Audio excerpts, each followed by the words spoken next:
March 11, 1896, the Carroll Herald, Carroll, Iowa.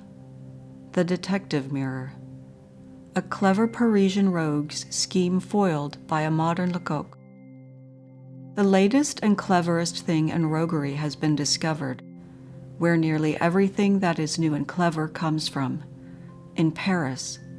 It seems that one of the large restaurant firms of the French capital, an establishment that has its eating houses in all parts of the city, has recently been losing its silver in the most unaccountable way.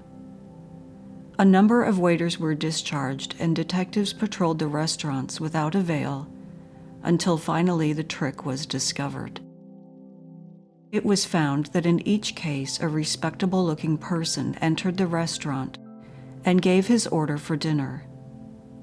During the meal, he conveyed one or more articles to the underside of the table, fixing them there by means of wax, with which he was provided for the purpose. Should the servant who waited upon him miss any of his spoons or other articles, the rogue was still in no danger, and offered himself to be searched with the greatest impunity and an air of injured innocence. Of course, he was allowed to depart, but immediately after an accomplice entered, ordering his dish, seating himself at the same table, whence he removed the secreted articles to his pocket, taking care that the waiter should not miss any articles from the table as served before him. There was no reason for suspecting this individual, who paid his bill and departed to share the booty with his confederate.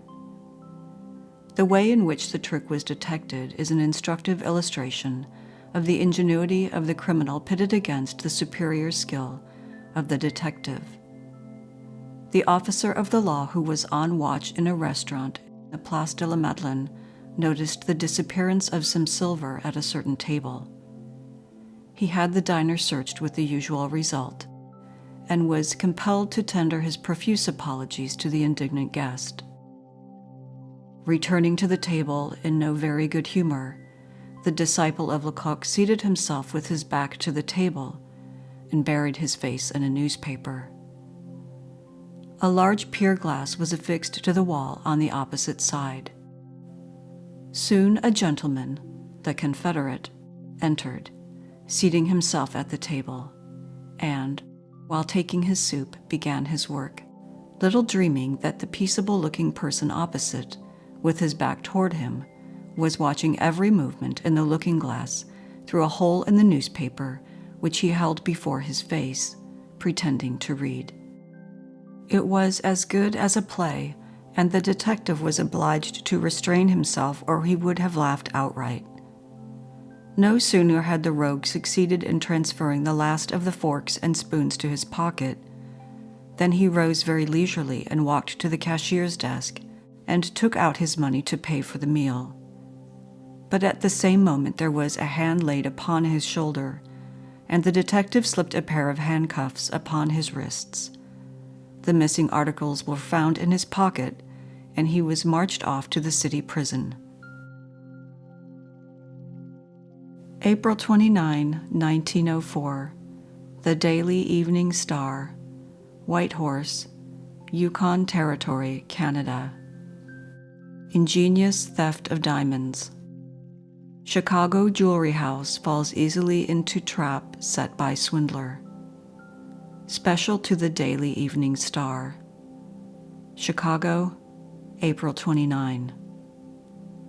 One of the cleverest robberies ever planned and executed in the city was successfully carried out today, by which a large jewelry house lost diamonds to the value of $10,000. The house was called up by telephone by some swindler who gave the name of a well-known wealthy citizen. He requested a large assortment of diamonds sent to his residence for his wife to select from. The instructions were complied with, and several hours elapsed before it was known the house had been swindled. May 21, 1906. The Norwalk Hour, Norwalk, Connecticut. Masonic burglar sent to Sing Sing for 40 years. Prisoner fainted dead away when sentence was pronounced, and wife created a scene.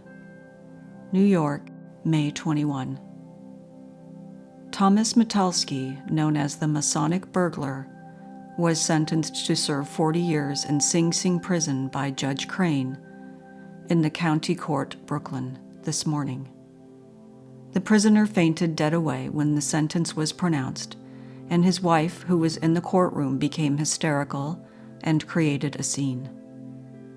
Metelsky became known as the Masonic Burglar through an unusual incident, which occurred during his last job at night work. He was gathering loot in the house of a merchant named Gale in Brooklyn when the merchant awoke. A Masonic emblem caught the burglar's eye. Metelsky apologized profusely for entering the premises, saying he had no desire to separate a brother Mason from his goods, and retired. Gale was enabled to get a good look at the burglar, and so accurate was his description of the man that the police were able to capture Metelsky within a couple of days. Metelsky's lodgings were filled with valuable articles, showing that he had actively pursued his career. Metelsky's severe sentence was imposed under the Habitual Criminal Act. July 2, 1908, Ithaca Chronicle and Democrat, Ithaca, Tompkins County, New York. 9-year-old girl admits 40 thefts. Her plunder is said to be worth $10,000. New York, July 1. Locked up in the rooms of the Children's Society in Brooklyn is a girl of 9 years who, the Brooklyn police declare, is the most remarkable criminal of her years ever encountered. She admits having robbed at least 40 houses of plunder worth in the aggregate of $10,000, and the police say her thefts have worried them to desperation and baffled their best efforts for months. Her name is Annie Wilson. A thin, scrawny child with pale cheeks and great blue eyes, she looked confidingly at the detectives and said, "Yes, I stole all those things. I must have robbed 40 or 50 houses. That woman, she told me to do it. I just pushed my baby carriage through the streets, and when the woman pointed out a house, I would go in and take what I could find."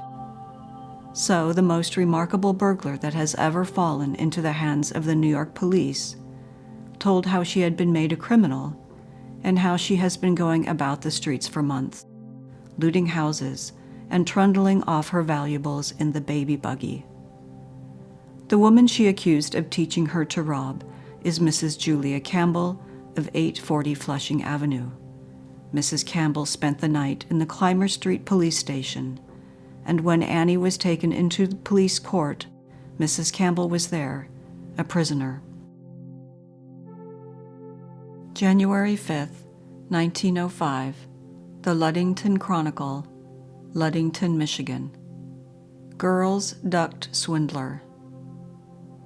A stranger giving his name as Charles B. Moyer collected $2 from about 20 poor girls in Washington, New Jersey, by representing himself as an agent for a company manufacturing silk flowers.